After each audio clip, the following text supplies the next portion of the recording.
television.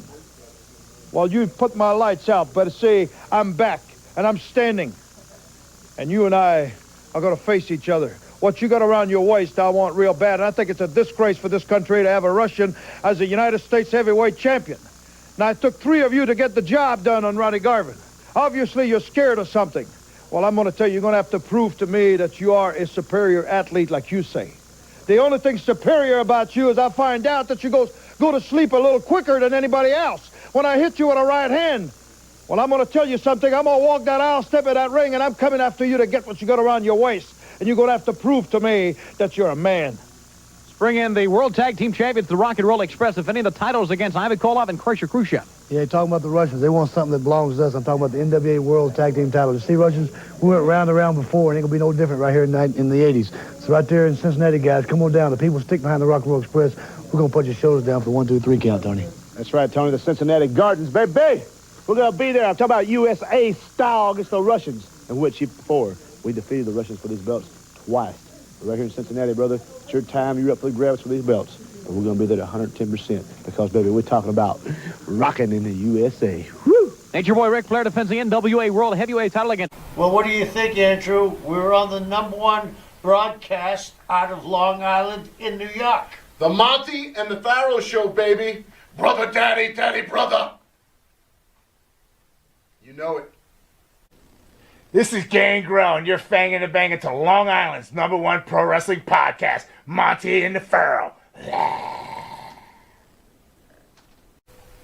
We're Money Inc., and you're watching Long Island's #1 wrestling broadcast with Monty and the Pharaoh.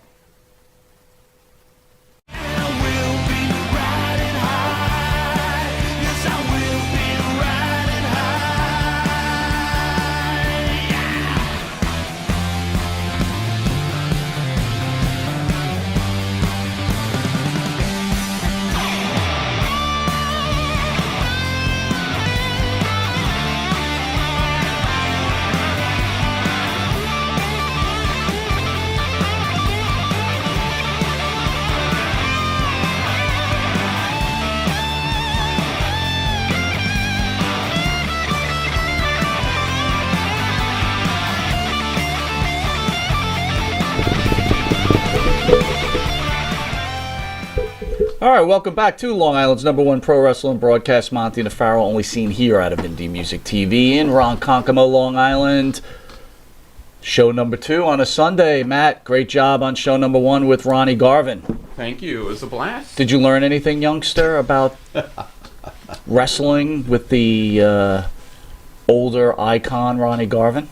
Well, I gotta say, not really taking any lessons here. Oh, I guess you're not just... He's got buttons to push. Sorry. He's concentrating. If anyone didn't know, to start a show, Mr. Jimmy Farrow. Jimmy, how'd you like the Ronnie Garvin interview, buddy? I loved it. I thought it was fantastic. What a pleasant surprise. He was a great interview and a good dude. That was fantastic. So if it doesn't get any better, we've got the 9-time NWA Tag Team Champions in studio and pro wrestling icons. It just gets better and better. But before we get to them, so we got coronavirus. Yeah. No, you had coronavirus. I did. And you got rid of it. But we're talking about coronavirus in this country. Okay. Right? All right. People are getting sprayed with acid in their face. What? Oh, yeah. You don't know about that? Wait a minute. Is it the good acid that I used to take in the 80s? Not the acid you used to take. The shit that burns your skin and makes you into a monster. Oh, who's doing that? What are they doing that for? I guess to burn people's faces. That's very productive. Right? That sounds awful. Go on. Derek Chauvin gets convicted. I'm saying his name right. Gets convicted Tuesday on all counts on the death of George Floyd. Yeah, we know about that. Go on. Yeah. And the breaking news and today's morning news is the cops have recovered the missing stormtrooper statue. Wait a minute. Stormtrooper? Yeah, that's like right. Star Wars? That's right. Someone stole a stormtrooper statue. But they got it back. They got it back? They recovered it? They recovered it. Thank so God. May the force be with you. Oh, thank God. Just, if this is thought, news? If anyone this is how you start the show? If anyone thought this country wasn't jacked up, it just keeps getting worse and worse by the day. This is terrible. So, all the fans out there, you've been waiting for it. The 2 greatest broadcasters are meeting the greatest tag team, which many feel, including ourselves, of all time, sitting on the couch. But before we get to them, I'd like to thank the band who sings the theme song for Monty and the Pharaoh. Our own Jimmy Farrow, along with his partner Bart Griggs, make up this band, Wisteria Hall. It's rock and roll. It is rock and roll. There you go. Is it rock and roll? Well, I guess it's rock. I don't know how much Maybe work rolling out a we deal do. where you ask them to play your song for their upcoming events when they go out to wrestle. See, I'm smart. I'm a businessman. I'm thinking about this all the time. Yeah, I'll do the begging off screen. Oh, please. Catch Wisteria Hall songs and their theme song, our theme song, Riding High, In My Dreams, This Life, Not Far Behind, Here Comes the Rain, Spotify, iTunes, and Reverb Nation. And also go to the Wisteria Hall YouTube page, hit your like and subscribe button. Thank you, thank you. If you don't know it, you're watching Long Island's #1 pro wrestling broadcast, Monty Nefaro, seen only here on YouTube, Facebook Live. Hear us on iHeartRadio, Spotify, Anchor, Twitch TV, the Monty Nefaro page, channel 115 every Tuesday from 7 to 7:30, and the compressed That's work for you? better than you calling it reduced. Where you'll catch the Rock and Roll Express in this condensed video. Thank you. And for early risers, Saturday at 6 a.m. to 6:30 on channel 115 and channel 20 for rockers like yourself in the Rock and Roll Express on channel 20, 2 a.m. to 2:30. We'll be right back with the 9-time NWA Tag Team Champions. The Rock and Roll Express. See you in a sec. The Monty and the Pharaoh Show is brought to you by... Because wine is your second favorite 4-letter word. California wine, New York attitude. Good fucking wine. Yeah. Jimmy, I just got the best hookup on tickets. Fill me in. I went to www.seatslinks.com and ordered the best tickets with the best prices. Call 718-676-0504. SeatsLink, the complete ticket experience. Tell them Charles sent you. You want to star in your own success? Call QuickCast. www.quickcast.com. 866-7-CAST-NOW. That's 866-7-CAST-NOW. QuickCast. Star in your own success. All right, welcome back to Long Island's #1 pro wrestling broadcast. Monty Nefaro, filmed here out of Indie Music TV in Ronkonkoma, Long Island. What an honor! The Rock and Roll Express are in the house, baby. What's up, guys?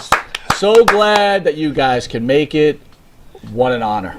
Amanda, thank you all for having us here today. You know, I'm laid back on this couch here, and I had me a sip of that good fucking wine. I'm thinking about taking a nap. I don't know. I told you to drink the wine after. Very comfortable. Thank you. It's great to have you. Kick it off, Mikey. So, how does it feel coming back to New York? You were around the fans yesterday. You actually wrestled in a wrestling match. How are the fans' reception towards you guys? Is it still the same? How does it feel? Well, but, man, you know what? As you can tell from this accent that I am from New York City, but Brooklyn, you know, right? down Brooklyn. down south, it's you know, a lot of things are open. But no, coming back up here, gosh, you know, this is a part, you know, New York and Jersey. It's a big part of our wrestling business, you know, and it's always a pleasure to come back. You know, not long ago I was here in town, and you know, like I said, things are different. And I'm going into a building, and I open a door for the lady behind me, and she stops and points that finger at me. She goes, "I'm not tipping you." And I went, "I'm sorry." She goes, "Oh, you're from down south. Thank you." That was it. Yeah, she probably didn't know what to do. We don't do that in New York. We don't hold doors. We slam doors. Yeah, I got you. Great. No, it's a pleasure. Thank y'all guys for having us here. Thank you for being here. It's you, brother. Well, I guess let's just start with the very beginning. How's it all start for you guys to getting into wrestling? How does it begin? How does it begin? I started training when I was about 10. My brother was 6 years ahead of me, Rick Gibson, and I turned pro at 17. 10 years old. We're both. Started training. We're both from wrestling families. Right. So he's talking about his brother Ricky. Sure. Ricky and Robert Gibson, professional wrestler. My dad was a professional wrestler, and I grew up in the business. It was our thing, you know. Me and my 4 brothers, we had to help our dad pull the ring, set it up. That was his job. And after all the years of being in, which my 4 brothers had their own destiny, but professional wrestling, I loved it, and at that time was when the business was really changing to a whole different scene. Sure. But that's how we got started, right? We're both from wrestling families. I knew Robert when he was with his brother. And then, and it's one thing about our business is being at the right place at the right time. Of course. And me and Robert were at the right place at the right time. So you both never had any other aspirations? It was wrestling, right from almost day one. Since for I both was a of you. kid, I knew I was going to be a heavyweight champion. There you go. Interesting. Oh, well, followed my dreams. That was our dream. Our And you dream accomplished was it. to be Yeah. what we are, and it came true. Well, I remember back in the day, they said, rock and roll, y'all guys would never be world champions because y'all too small. Not only we do it once, we did it 9 different times. Who said something like that to you? All the big guys. All the big guys, huh? Well, a lot Did you of laugh the at them on the way out the door? Oh, well, yeah. You've been laughing for 38 years now. But understand, our business changed. Of course. And now it is for the good because you have your big companies nowadays. But see, the one thing that was bad about our business is when it was territory wrestling. Okay. And the reason you wouldn't make it is because either your top babyface, if you understand what I'm talking about, Sure. or your top heel on the territory. And I promise you wasn't going to get over him. And that's what was bad about our business. But what was good, you could have a good run there. Now, see, my dad always told me, going on, he says, listen to me, tag team wrestling is where you need to go. He said, because you're not going to get over the top babyface in the territory. He owns it. He's not going to let you get over him. But tag team wrestling, that you get a hell of a push, especially if you're a babyface tag team. And it worked. And I listened to my dad, and I followed. In starting in this business, he explained stuff to me. Well, I'm going to tell you this, but I'd be better off talking to that wall because you're not going to understand a damn thing I'm telling you. But it will hit you one day, and which it did. But see, like I said earlier, Robert and I were at the right place at the right time, right when this business was changing. Sure. And it went from your big guys to the smaller guys. And to tell you an example of that, y'all might have to tell me to shut up over here, but I keep talking. No, by all means. Robert and I, see, Bill Watts owned Mid-South in Louisiana. And see, Bill Watts was a big guy. He's 6'8", 6'9". I first met Bill Watts when I worked for Leroy McGurk, like 6 or 7 years before that, and he couldn't believe I was a professional wrestler. I was too small. Okay. But he didn't know me then. Right. But see, he's wanting to retire. Now listen to me, he still wanted to own the territory, but he didn't want a booker, which is a booker puts the matches together because the booker pushes himself. You see? He didn't want a booker that wrestled. So when Robert and I first go in to Louisiana, now Abdullah the Butcher was the top babyface. You know why he was the top babyface besides Junkyard Dog? It's because Bill Watts just got through beating him. They got a new heel coming in. So you got to turn Abdullah babyface so that new heel can beat Abdullah for Bill Watts. That's just how our business works. Right. But it changed. Right.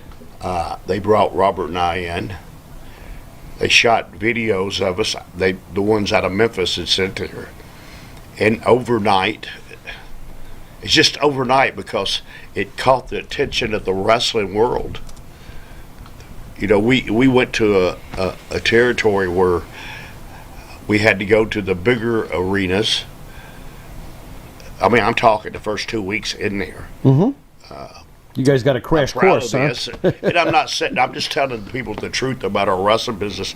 But it took everybody in the territory to do this. But we broke, as soon as we got there in the first week, we broke every Elvis Presley record of attendance. There you go. Until they made the bigger buildings. And in New Orleans, I tell you how big the crowds were. We had to go to the Superdome. Right. To wrestle. Right. I remember those days. Sure. Sure. What And was it that's like? just that. What was it like working with the Poffos back in the day? Randy, yeah. Go ahead. They were good. Randy Savage and I were the first ones that ever break a table. And that was a big old thick table. Randy. Back then, yeah. And I want to say this too: the Memphis territory. If you look in the later '80s and everybody that was in WWF that were big names, they all come through Memphis, Tennessee, and that's where we come through. Randy was he was phenomenal. Randy hit his psychology and the ring and everything he did. And Lanny, you know, they're brothers, but they have two total different personalities. True. You know, I love both of them. Mm-hmm. And being at the right place at the right time, I was telling you earlier, see, because we wasn't the top tag team in Memphis until it still didn't. We played second fiddle to the Fabulous Ones. But when I did the angle with Randy Savage, well, it wasn't a planned angle.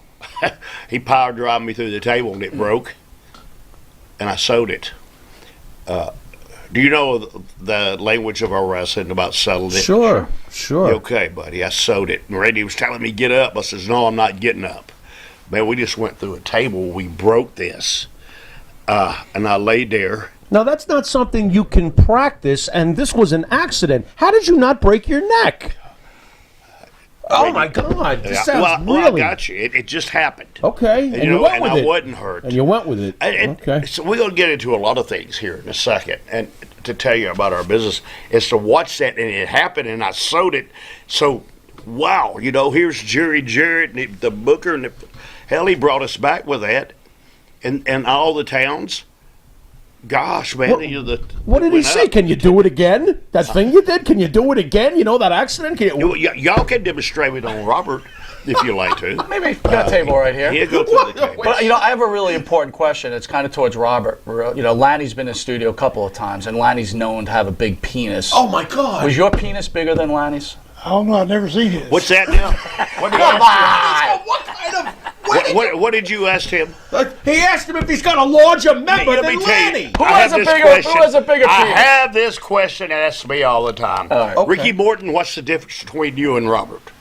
Well, that's easy. I walk up and put it in, he puts it in and walks up. Does that... God. Holy tootsteak. No, but Hey, Robert... guys ask me, they say, how come Robert walks around the dressing room naked? I said, dude, if I had a dick like that, I'd wrestle naked. But again, we've had Virgil in here, we've had Lanny, and now we have Robert. Who's got the bigger penis? Why is... Does Lanny have a bigger member than Robert? Ronnie? He said Lanny Poffo. Lanny Poffo. Does Lanny Poffo have a bigger penis than Robert? This is... Really? Maybe he hasn't looked either. I don't remember. You know why? Oh, my God, now you're swearing it all. No, but seriously, the heels in our days, we kayfabed. We never dressed with the heels of the baby face. Right. We never rehearsed our matches. Right. Right. It all happened in the ring. Right. So it's possible they might know about Jake's snake, but maybe not so much the other situation. Who's Snake? Jake's snake. I know Jake real good. Yeah, not a snake, though. So you guys mentioned you got into the industry, you were smaller guys. At what point does someone decide, hey, these guys are for real, I can make money with them, I don't care what size they are? Well, back in the day, Eddie Graham, they had a big show in Memphis where all the promoters, all the territories came to Memphis, and they were looking for new talent. And they were coming looking to Fabs and all these other teams. But Eddie Graham was more or less head of the NWA. He told all them other promoters, he said, I don't know what y'all looking at. He said, with that team right there, the Rock and Roll Express, they came to get over. Them guys are going to be great, and they're going to be around for a long time. And what happened there, that's when Vince McMahon started going out all over the world in the territories. So Eddie Graham, Vern Gagne, Jimmy Crockett, Bill Watts, Barnett, and every territory. Kansas City, they all come to Memphis to do a big show, to do a big tape, to go against Vince with, and all this bullshit. But in Memphis on that Monday night, Robert and I have already gave our notice. We had a loser leave town on that Monday night against the Galaxy, but on that Tuesday night when they had the big show there. And we wrestled the same two guys, and God, we tore the house down with them. And what Robert's saying, they had a big meeting, and Jerry wanted to push the Fabulous Ones. Everybody wanted to push their top boys that was in the territory, and that's when Eddie Graham stood up, and he said, "I don't know what y'all talking about, guys."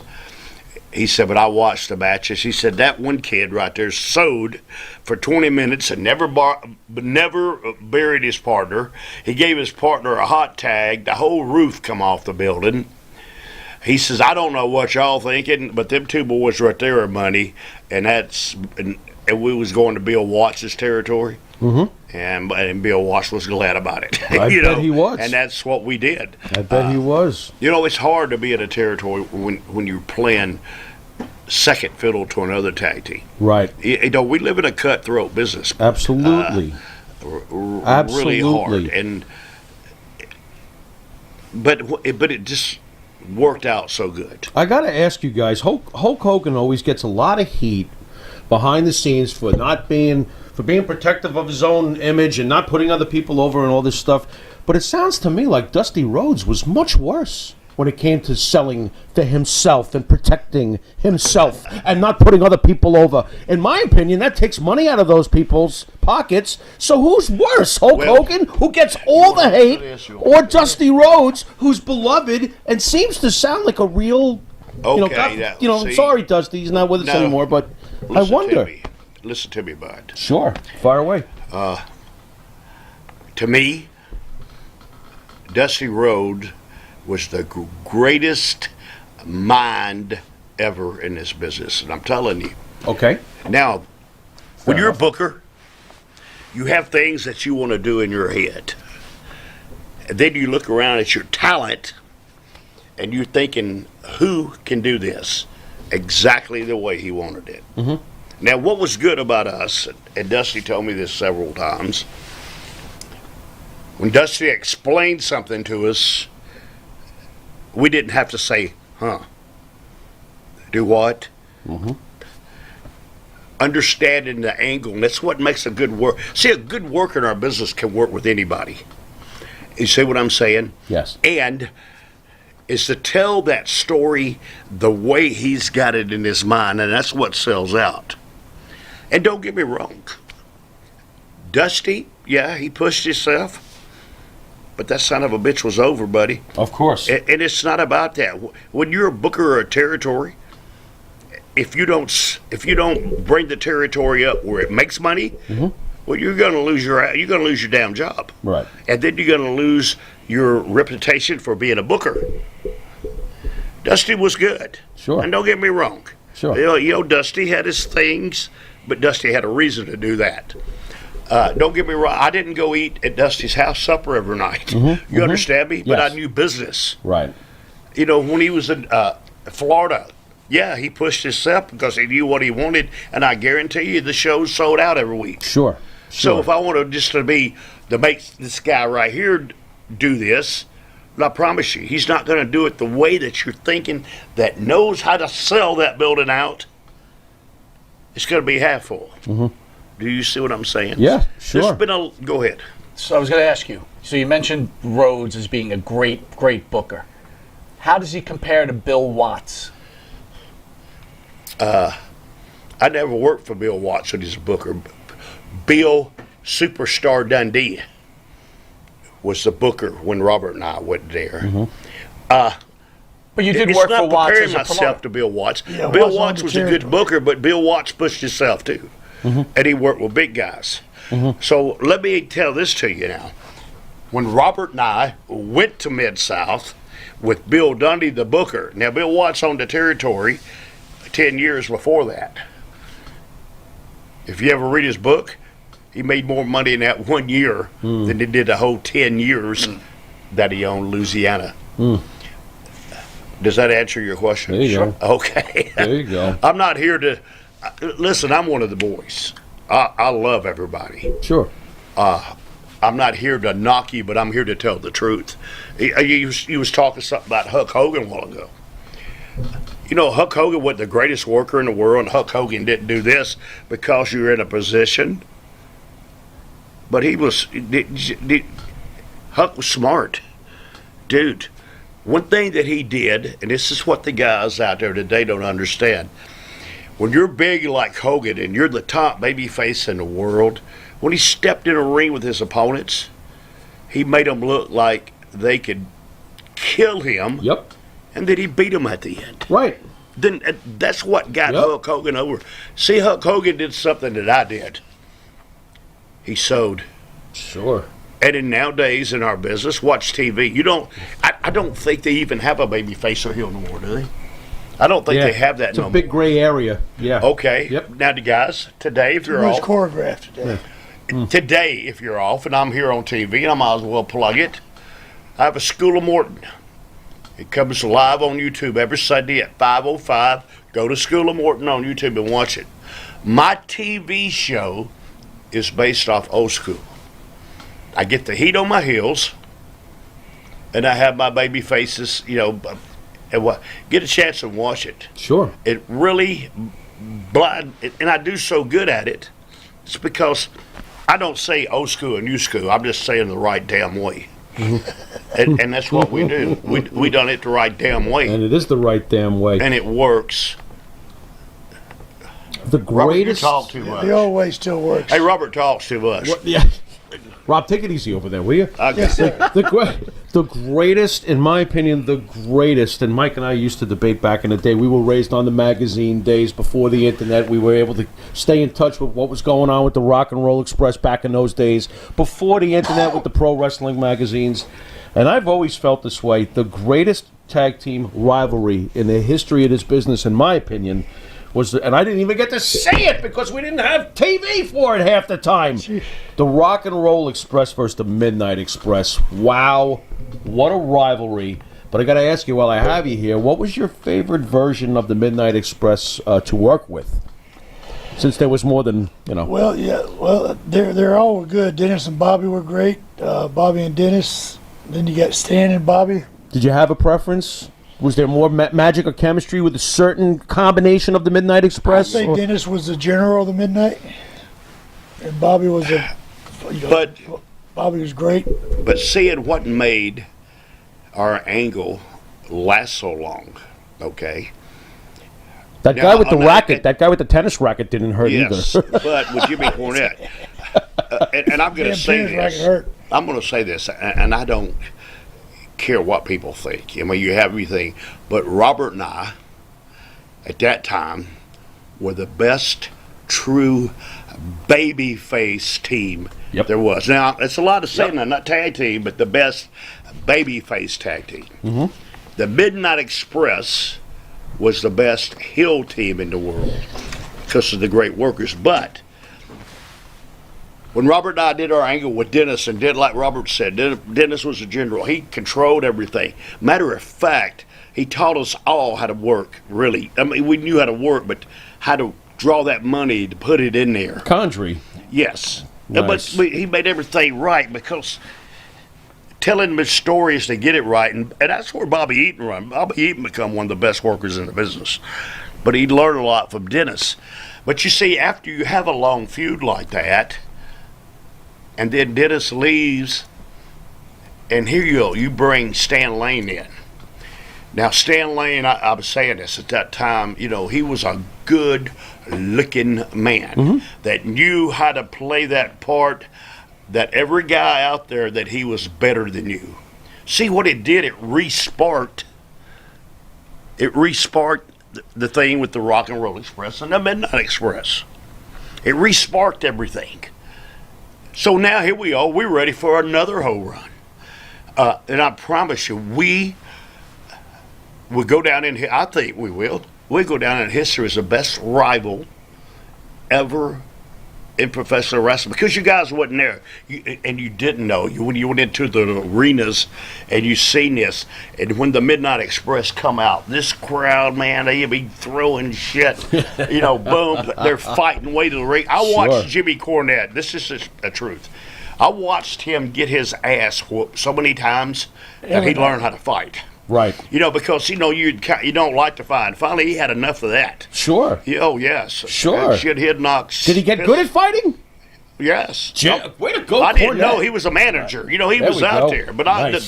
the fans. They had so much heat. Jim Cornette had to put his back to the ring and look at the fans. He must have feared for his life. To be very honest, from what I could tell, it must have been like scary getting to his car after. They he hated would never you. stop till he got home. That's real heat. That's true, genuine wrestling heel heat, right yes, there. and I'm We so were in serious with Louisiana you. one time. Jim Cornette told a story. He said he's driving home, going to one of these little towns, and all of a sudden, the cop pulls him over. He thought, "What the hell? I ain't done nothing wrong. I'm real careful, so I don't get pulled over." The cop said, "Well, we got Dennis and Bobby back here that you need to go back here and pick them up." So Jim turns around, drives back to the police station. Chief police, he walks in there, and chief police says, "So you're Jim Cornette. You're the guy that ethered the Rock and Roll Express." He's like, "Whoa, no. We saw how y'all screwed the Rock and Roll Express." Did they throw him in? Did they throw him in a can? No, they got him out. They came close though, right? Yeah. It was just a They script. had I so swear. much heat that the chief tell him, yeah. Wow. But you see, another thing that we did at that time, It's believable. and the smartest stuff in the world. I was telling you earlier, we kayfabed.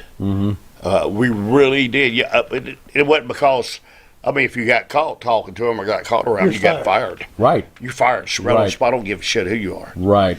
Right. But we had enough respect for our business. Our business was sacred. You didn't have the people today, And nowadays, you go into the dressing room, and hell, half the damn crowd's in the dressing room. Right.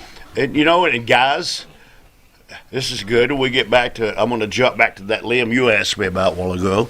The guys even bring their girlfriends in there.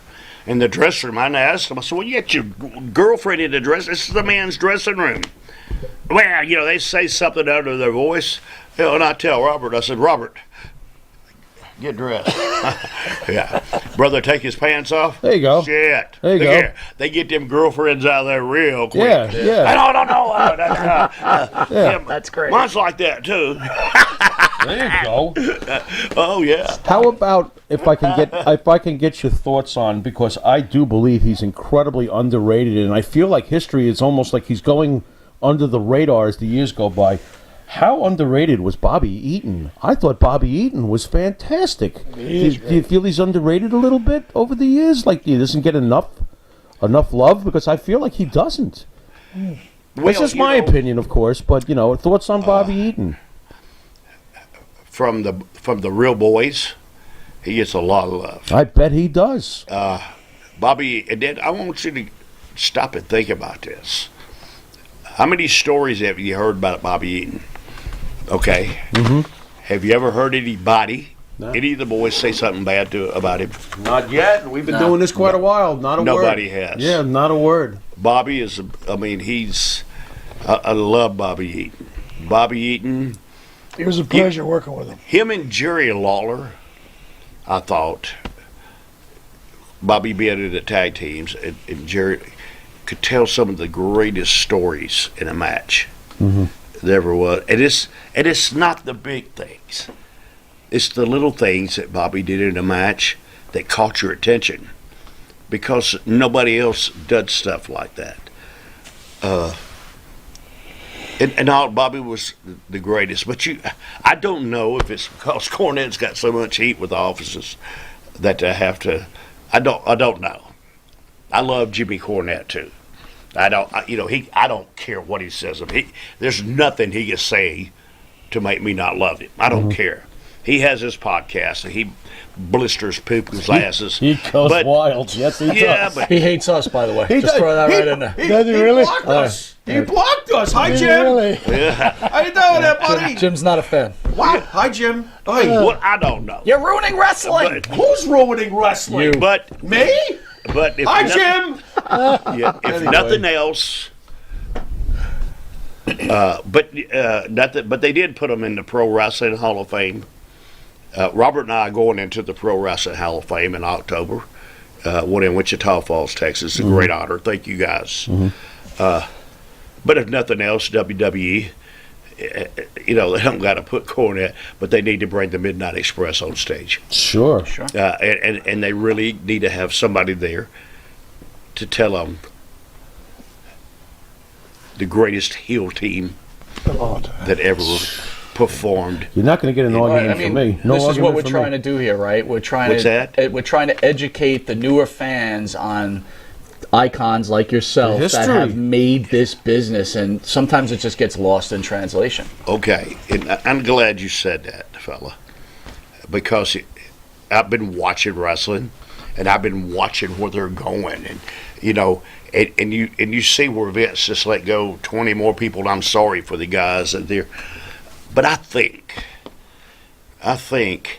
they're going to have to re-educate our fans all over again, because now if you watch TV, and I'm sorry to say this, I'm not knocking the guys, but holy shit, they all dress alike.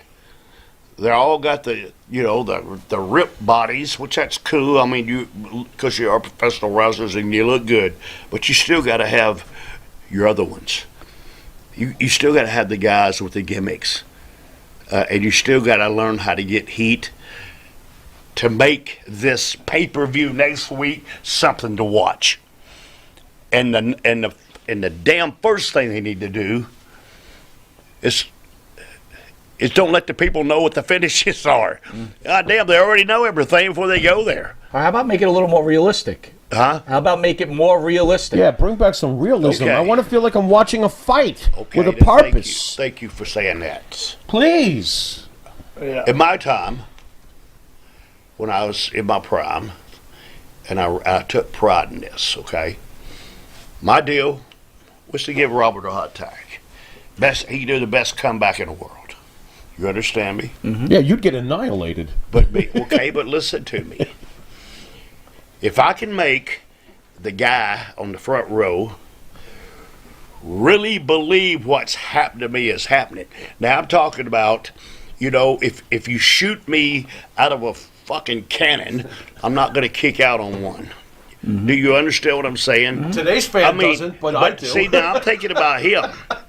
Now, just think when I'm wrestling, and Arn Anderson keeps asking me, and my nickname's Punky. Arn Anderson be asking me, Punky, you okay? Are you hurt? Now, even the guy I'm wrestling thinks I'm hurt. So what the hell you think that guy way up there in that saying? What the hell you think that guy on TV saying? All right? Oh, yeah. And in our business, it's not about putting over or losing a match. It's a business. You got to have a good guy and a bad guy. Huh? To draw money, you got to have a good guy and a bad guy. Yes, but see, drawing money as a baby face, I don't want to win. You see, because if I win, what am I going to do next week? It's the chase. You understand? The chase. Well, the fans People pay to see me win. They don't pay to see me lose when you're a champion. Right. And if a heel screws you every week or every month or whatever you do, that's what puts asses back in the seats. Yeah. And it's hard. But see, I'm glad you said that, because it's going to come a time when they're going to need people like that. And finally, I might get a damn job with a big company in the back. There you go. Because I know that. And I know how to explain it to the guys. I know what they're doing. Even on the independent circuit, the guy asked me, hey, would you watch my match? I say, sure. And I go out and watch it. And he comes back and I said, did you watch the match before you? He goes, no. I said, well, you did the same damn thing. It's just a repeat of everything. And it's like Robert and I nowadays, when we go on these independent shows, I was talking to Eric about this earlier. I like to go on before intermission, because most of them are 27 matches. People sit there and see the same shit over and over and over. And nobody knows how to work the crowd. Nobody has to do this right here. And if we're on 27th, And I'm not, but they already got our autograph and they're gone. They're already drained. Because it's 2 o'clock in the damn morning. Nobody gives a shit no more. Right. But if you keep the people interested in the card, see, this is what was good in the old days. You had your opening matches that built up. Right. And then your semi-main event was an angle. But then again, which is the it was an tag team, exclusive you know. club, too. Now everybody and their brother can be a wrestler. I mean, shit, at my It age, I feels could like go that. pay $250. I want to be a wrestler. It feels like Oh, that. yes, I got you. Yeah, it feels like that. Everybody's a crazy. wrestler. Everybody comes up to you, and see, this is what kills me, too. They give you the wrestling handshake. It's what they think it's a wrestling handshake. right. They don't have a clue what that even means. And I do. Did you have someone try to give you the wrestler? Hey, what's Yeah, up, bro? yeah, like What was that? You know, look at, I'm Shake my going, hand. what the What's fuck, up? man? What are you doing? But they don't understand. Yeah. Yeah. See, that's the main thing about the guys today. If you got to break them into the business, see, I don't teach a headlock at my wrestling school. I got somebody else to do that. I teach you how to understand our business. And then and that's the same thing I was telling my daddy. What I'm explaining to you right now, I'll be better off talking at wall because you ain't gonna have a clue what I'm talking about until later on, and it hit you. It will hit you like a brick. And it will. And see, that's what I try. You're like, damn, that's what Daddy was talking about. Yes, and that's what I try to teach my people at my wrestling school. What's a greater battle, teaching the physical or teaching the psychological? It sounds like teaching the psychological. Psychology. You learn that by experiencing over and over and over. That's how that's finally when it comes to you. Interesting. You know, the physical part these days, that's some bullshit. You know. It's gymnastics for the most part. Let me ask you this. Does it get you mad? Now, I'm pointing out AEW, for example. But a guy like Orange Cassidy comes out and makes a joke of the business, kicking you in a shin, has his hands in his pockets. As a professional and a Hall of Famer like yourself, aren't you angry over this? No. I'm no. But, Is it because being over is over, or no? But one thing about getting old in the business, you got to go. You got to go with the flow. Understood. Actually, Orange Cassidy's a hell of a worker. Right, I understand that. We're in the entertainment business, and Vince done told everybody that. Mm-hmm. I'm not here to insult anybody's intelligence. I'm not here to do stuff like that. You know, everything's a hard road, but see, as Orange Cassidy being a regular wrestler, where do you go?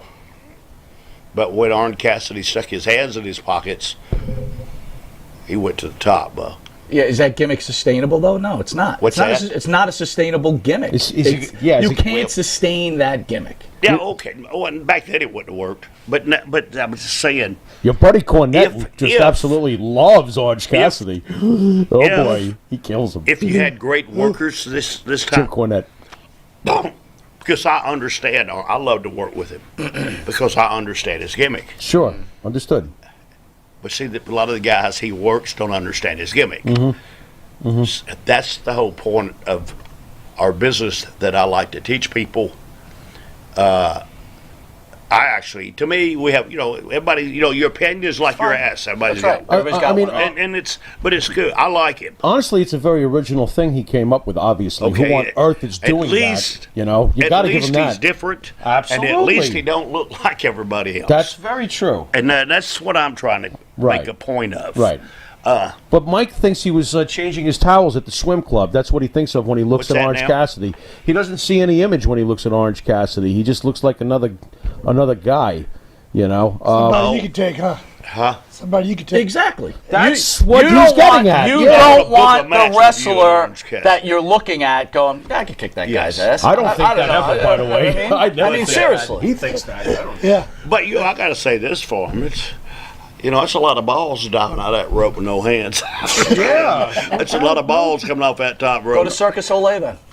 Circus Olay. Go to the circus. But look at the wrestler today. Fuck, they need to put trapeze shit up above the ring because that's all it looks like. Pretty much. Did you guys? I'm going to beat you up, but hold on. Stand there because I'm going to go on the top rope and I'm going to do a triple Lindy and hit you with my toe. I promise you I'll move. I would hope so. I would hope so. Did you guys catch any crap when you were, you accepted the WWE Hall of Fame induction? Look, we go at it all the time with one type of fan, the Vince McMahon hater, who's obviously an old school territory loyalist. Did you guys catch any crap for accepting Vince's induction, considering you didn't do work with Vince? Anybody say to you, what are you doing going to Vince's Hall of Fame? Any kind of crap like that? Because I thought it was the greatest compliment ever. Absolutely. Everybody gave us support for going. No. Were you surprised? Were you surprised when you got the call? And see, now you stop to think about this. We didn't work for WWE. Right. But they put us in their Hall of Fame. What are they trying to sell the people out there? It's one of the greats. That in our time, Robert and I were the greatest babyface tag team ever. Absolutely. And it's worked. No, let me tell you guys something. Now at the Performance Center, where they have their trainings, what do you think they do there? And because it's a lot more than just going there, getting in a ring and stuff. They have classes where they show tapes. What tapes do you think they say? Vince McMahon says, "All right, watch Ricky Morton and Robert Gibson here." Okay. Do you understand me? Watching their tapes, showing their kids. Yeah, watch this tape. Watch Ricky Morton sell. Watch Robert Gibson do it. There you a go. comeback. And again, another compliment to you guys. We talk about this all the time. Today's wrestler is small, okay? You guys Today's wrestlers are what? Are small. A lot of them. Smaller. Yes, I got you. You guys were on the smaller end, but you always played big. Yes. I always believed that you could take on an Nikita Koloff and beat him. Absolutely. Because we use that speed. But see, now, thank you for saying that. Because that was back then, that was called working, that was psychology. Right. Mm-hmm. Now, and I'm going to go off here on a whole, I'm a squirrel jumping over here to this limb again. Now, Jerry Lawler was great at telling stories. But to me, the greatest of all times, the greatest world heavyweight champion is Ric Flair. Without a doubt. Now, because I'm going to tell you, Rick, a lot of people think sometimes, I heard some of the guys say, well, he does some of the same things in the ring. Well, hell, when you go an hour every night, it's only some. But I had the opportunity to do an angle with Ric Flair. Absolutely. Now, have you ever been and Robert and I were big baby faces in Charlotte, but to go out to the ring as a big baby face, where half the people are cheering me and half the people are cheering Ric Flair. Okay, that's in Charlotte. Now, I'm going to get to that in a second, but now I go to Philadelphia. Philadelphia is the biggest hill town I ever been in my life. I don't think them people even like ice cream. They hate. They don't like Santa Claus. We know that. I know. Yeah. They hate everything. Oh yeah, they're rough. I'm wrestling Rick in Philadelphia. We're going 60-minute match. I don't know this until I get in the ring because that's how sacred our business was. We did it every night. I expected it. I got in the ring and the referee goes, "You're going 60 minutes." Broadway. So, but with Rick, I go to the ring first. And dude, I'm called everything in the world. They're throwing a shit at me. Beep, beep, beep, beep, beep. I get in the ring. Boo, da. And here comes Ric Flair. Holy shit, this building is erupted. It's going crazy. All right? And here comes Rick in the ring. Now, I want you to stop and think about this. In 10 minutes in the match, he done turned half the people. Okay? 20 minutes in the match, he done turned them all. They are throwing shit. And all of a sudden, they push the guardrails all the way to the ring. Robert and Arn Anderson are watching. They come down to the ring, man. And I'm taking bumps, knocking people off the ropes that's trying to come in the ring and get Rick. Now, we're supposed to go an hour. And he told me, he says, "Ricky, man," he says, "I'm going to have to do something." He said, people going to kill me. I got to get out of here. Okay. He did a spot. I think he threw me over the top rope over where you were. For me and Robert could get to the attention of the crowd. Right. For him and Arn. Not to go back to with the way they come. They went through a side door. Slip out the other way. Out. Yeah. Okay. Now, do you see what we're talking about here? It's not his ego. He's a heavyweight champion of the world. He's wrestling me. He changed the whole people in the building. It wasn't about him. It was about our match, telling that story of where were we going with this story. You see, that's how come he was the greatest heavyweight champion of all times. And when you paid to see Ric Flair, he gave you your money's worth. He didn't give a shit. I mean, if you didn't go, well, it's just like this in the house shows. I mean, if you didn't go an hour, you went 58 minutes. He made sure you got your money's worth. And I don't care if he was sick, and Rick partied. I mean, we'd stay out at 5 o'clock in the morning, and then you look out by the swimming pool at the hotel at 7 o'clock in the morning, he's out there doing free squats as well. But see, that's what we were talking about, what our business has got away from. And it ain't what it's got away from. It's because you don't have trainers in our business that can teach these guys this. I teach my school. I said, look here, guys, y'all in there training. If y'all don't sell in the ring, how do you expect the people to sell? If you're not selling, they ain't going to sell. And can I tell you this? It's real simple. And I'm not patting ourselves on the back. It's a lot of difference when you work in our business. You get to this level. Or did you get to this level? Did you get to this level? But let's stop here. There ain't a few of us that been to this level. We didn't have contracts. You hear me? The whole territory depended on me and him and the Midnight Express. To make everybody money. To make everybody money. And if you can't believe that, if you know George South, asked him. So speaking in Charlotte, we bought him a house. Speaking of that, though, we lost Crockett Jr. late last year. Yeah. Ronnie Garvin was in here before you, and I'm going to pose the same question to both of you. Crockett gets blamed for screwing up the territory and then just falling apart and going bankrupt. Garvin felt that Dusty Rhodes, Ric Flair were doing so much business for themselves, they've cost all you guys that territory.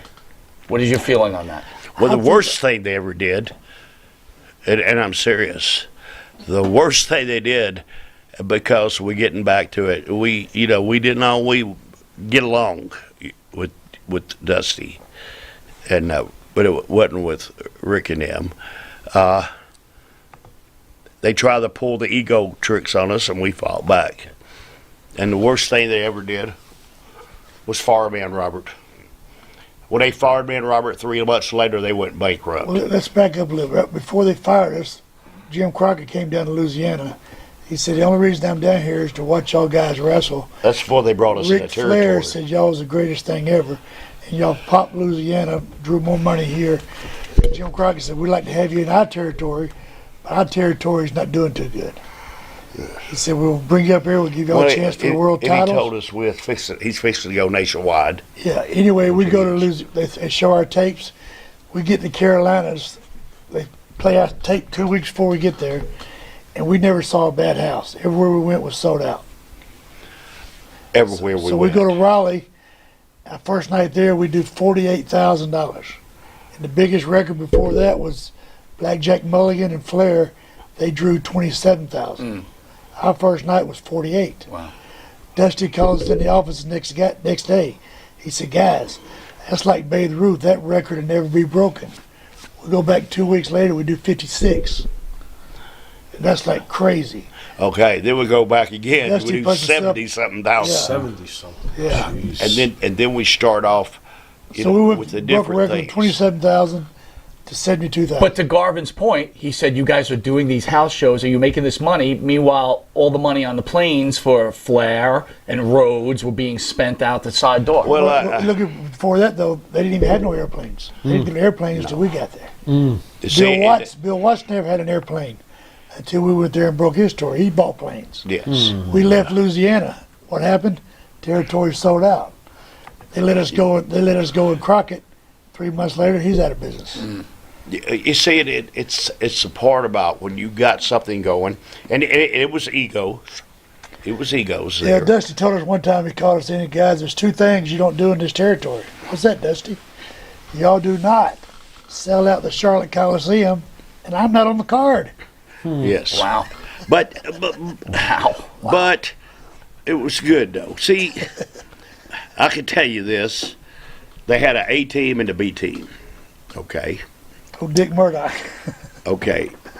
Now the B team was Robert and I, because we were over so much that our underneath card was nobody. Okay, the A team was the big boys: Magnum, TA, Dusty, Flair, all them guys. They'll be in the big towns, Baltimore, and we're in the smaller towns. Now listen to me, we're in the smaller towns, and the towns that we went to that they normally have in the regular buildings, we had to go out to the football fields because it was so many people. I remember we went by Monday, then we didn't go by attendance. I remember that on a Sunday afternoon they had everybody in Baltimore, and Robert and I were in Charlotte, and I think they did a $21,000 house, and we did a $108,000 house in Charlotte. You see, with no help, and that was it. And Dick Murdoch did something. And they told Dickie, so they put Dickie on the B team. On the B team. So Dusty asks Dickie, he goes, you ready to come back to the A team? He said, well, hell no. I'm going to stay on the B team. You make triple the money on the B team. So why did you guys get fired then? What happened? Because there's 2 things you don't do. Well, and one of it was them an is ego outdoor thing A-team. going on. It was an ego thing going on. Oh, my God. And then we were fixing to shoot a big angle. Okay. And Dusty got mad at me about something, but we're fixing to shoot a big angle where they're going to cut my hair. What? Yes. Leave Well, the it's a hair big angle, alone. buddy. Oh, my God. Well, just going to cut my hair back. Just a little. here. Just a little. Just a little. But he didn't like something. And then he wanted some team just to beat us. He told the finish, just beat them and get them that way. But I didn't. It's really my own fault too. Okay, I let them beat us, but after they beat us, I jumped up and did the strut across the ring at about 3 seconds. Yeah, the match didn't go 3 minutes. So they fired us over it. But you know, Jimmy Crockett and David, they all told me 100 times. So the worst thing they was fire y'all. Worst thing. They even had ads in the papers in that territory. Lost and found. Where's the Rock and Roll Express? Where's the Rock and Roll Express at? Oh yeah, Wow. I'm bullshitting you. Wow. And this went on. You guys were on milk cartons? I mean, It was like you guys were on milk cartons missing. Yes. The Rock is. Yeah, the Rock. Crockett was explaining, we're still talking to him, and then they come back and said, no, Rock and Roll Express had left. What's Wow. that? Crockett was putting off excuses where we were at. Yeah. They finally come out and said, no, they have left the building. Yeah. So and I'm serious. We were hot there, buddy. I mean, really hot. We were so hot, we had to have But- cops park in front of a house, keep the fans away. Really? Yeah. Yeah. My God. Oh yeah, I bought a house in Charlotte, Okay. but I bought it outside of town where nobody knew. Look I have here, on private security. and I'm in my room and I hear something. And I tell them, I said, "What is that?" I open my front door up to my house. I got 600 people out there in my front yard. What? Look here. Yeah. All my flower pots are gone, Oh, and God. people getting souvenirs. I had to get the police Wow. to come down, but then they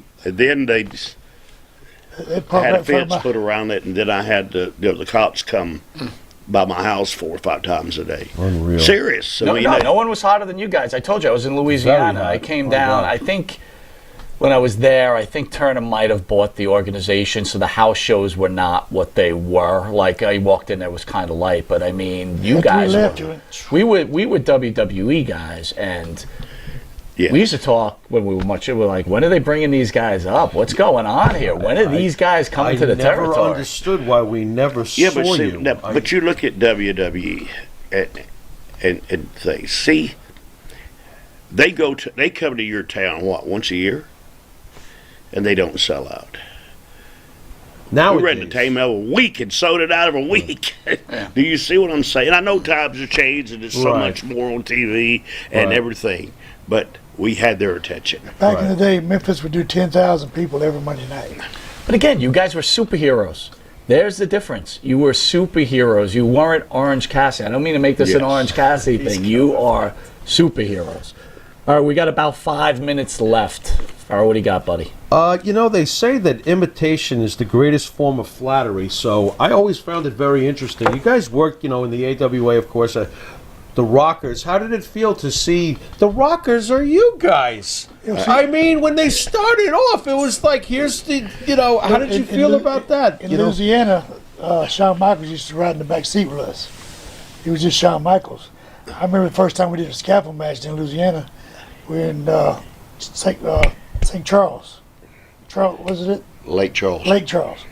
Anyway, they're setting up the big old scaffolds, and Shawn went out there and he climbed up halfway up, and he come back down. He goes, "Hell no." Too much. Okay, said, but listen no. to me. That's hilarious. Shorts like they became the Midnight Rockers. Right. It was a compliment to me. Sure. Shawn is a friend of mine. Sure. He's a friend of Robert's. You hear me? Marty was a friend of ours. Sure. I really, and don't I get me remember coming wrong, in there. I don't know what happened to Marty. Marty I know he punched me in the face when he was in He studio. did punch him in the face. Did he That's really? a whole other story. That's a whole nother story. That's, On the floor was a lot of fun. I just don't know. I had my bad times in my life, where I went through a, I'm not lying to you. Sure. I did cocaine. I'm not lying to you, but I didn't know what happened.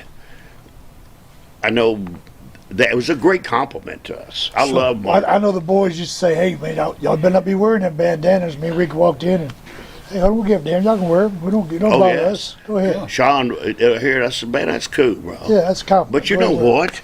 And we worked at a little deal with them out of Memphis. And we did good business. Yeah. We had great matches with, Martin, I got to say this now. Shawn Michaels a hell of a worker. He's a hell of a worker. Of course. Not bullshit. Did you see the greatness coming? Because Shawn Michaels. Shawn was great. Did you see the greatness back then that was coming for him? Were you surprised when he became such a superstar? This guy's one of the greatest of all time. Yeah, Shawn, I side you back watch. How about Marty back in those days? Marty was. I love Marty. Marty's good. Marty was fabulous back in those days. Marty was good.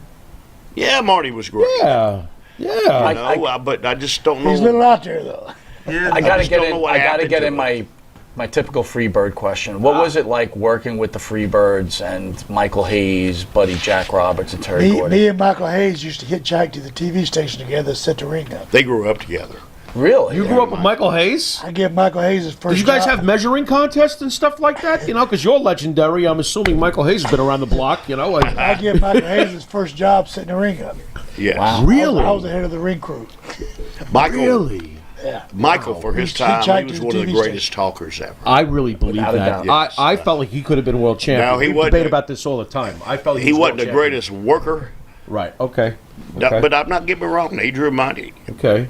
But He could talk. But boy, he could talk. How about Terry Gordy? And Michael don't have no. When you're in the ring with him, you be his partner. He don't have any. Know that you're his partner. You be standing beside him. Look, pow. Boom, hits you there. Terry Gordy was so big. He started wrestling when he was like 16. Yeah. Yes. And Terry was a phenomenal worker. He was for God. a big guy. Oh yes, Loose. he was. No, he started working before he was 16. Yeah, Hell, he was a heavyweight champion at 16 years old. I think he started working at 14. He was big like it then. Big dude. This is a difficult question, but how does it feel watching all these guys that you've worked with pass away? All these wrestlers pass away. I mean, does it rip your heart apart? I mean, we lost Road Warrior Animal. You know, we're just losing all these guys. Listen, dude. These guys. It's a different whole thing in our days. We were the boys. We didn't have contracts, and we depended on each other to make a living. You know, nowadays the guys get hurt for events. Well, they're on contracts. How they go home for 6 months. We still had to work. Yeah. If we didn't show, we didn't get paid. And then when you worked with them, and if you was hurt, I promise you, nobody knew you were hurt because we knew how to work around it and we had to take care of it. You know, Mike and Joe, Animal and Hawk, loved these guys. I mean, I absolutely, because you don't know what all we done and we've been through together. And not only them, just so many of the boys that died, and ones that nobody even think about, like Killer Tim Brooks. I don't know if he passed away, but when I was a kid in Texas, he took care of me. At that time, he taught me how to work and make me better. You see what I'm saying? Back then, everybody helped each other. Yes, and nowadays, they don't give a shit. But these were my friends. And I hadn't really told many people about this. My birthday was September the 21st. And Joe calls me, and he wishes me a happy birthday. I'm going to see him Saturday in Jackson. And we're talking, and the next day was his anniversary, and he was telling me what him and his wife were going to go do. You know, and I'm joking with him. But I never forget this, man. He says, Ricky, I called him, when we were gang, he said, Ricky Morton, I love you. And I said, Joe, I love you too. And he said, I'll see you Saturday. And he died the next day. And his wife. You see, that's things that's really hard. Yeah, it's hard. It's emotional. And I'm the kind of guy, I don't go to funerals. I remember you as you was. It's even like I told my wife, I says, if I die, and I don't have no funeral. I do not have no funeral. I don't want nobody to come see me dead and burn me up. Spread my ashes wherever you want to. I don't like that. So it's not disrespecting anybody over that. But I want to remember you as you were. It's a lot of hard times in this business, guys, that the crowds don't understand. It's a lot of things that you don't understand, how we depended on each other, how we loved each other. Back then, you didn't fight. You understand me? You cut. If you had a problem, you just cut an interview on them, and it was over with.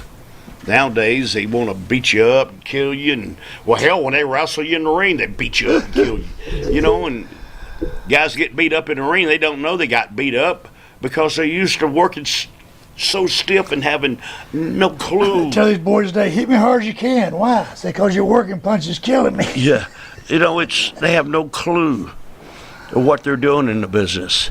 And if you want to learn, you come and see me and Robert. Yeah. I promise you, anybody out there, you come to my school, and in one day I can teach you more than you learned in the last 5 years. And I'm not bullshitting you. That I believe. I believe it. I've had many students tell me that. Huh? I've had many students tell me that. Hell, I've learned more here in a day than I learned all 2 years ago. Oh, yeah, I do seminars a lot all over the country. And the guys tell me, said, damn, I didn't realize that. I said, yeah. Is that damn easy? I didn't know it was like that. I said, dude, you don't, and I'm serious. Well, I was telling this earlier. You don't got, you watch the guys. You go to wrestle match and you'll see 7 million chops. And the reason they do that, because the people at the first 2 matches, they start doing the Ric Flair thing. Woo, woo. But after the 4th or 5th match, when they done seen it 7 million times, they don't give a shit no more. Yeah, those woos are not so enthusiastic after. I don't chop. You got a lot of fans congratulating you guys on making it to the Hall of Fame upcoming. Thank you. We want to thank you guys for coming in. We're out of time. You guys are fantastic. God bless. Icons in the business. Thank you for what you've done for the fans. Thank you, Monty. You said one thing there that I really appreciate a lot. You said, God bless.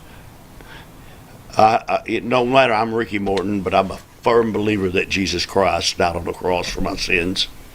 I'm a firm believer in that. And everybody that's out there, through my whole career, I always took Jesus Christ with me. Yes, I'm crazier than a horse with no neck, but I never forgot my faith. Robert didn't either. And that's the reason I think that Robert and I were so successful as we were. Faith in that and faith in all our fans. Amen. Thank you very much. We never forgot where we come from. Carver's on the road for years. Amen. All right, if you didn't know it, you're watching Long Island's #1 pro wrestling broadcast, Monty DeFaro, only seen here out of Indie Music TV. Catch us on the Monty DeFaro YouTube page, Facebook Live page. Hear us on iHeartRadio, Spotify, Anchor. Catch us on New York Cable on Channel 115 and Channel 20. Again, want to thank the Rock and Roll Thank you. Express. We love you all. Guys, keep rocking. Thank you. Right. Hey, and if the music's too loud, you're too damn old. You've been watching Monty and the Pharaoh, and until Thursday, later.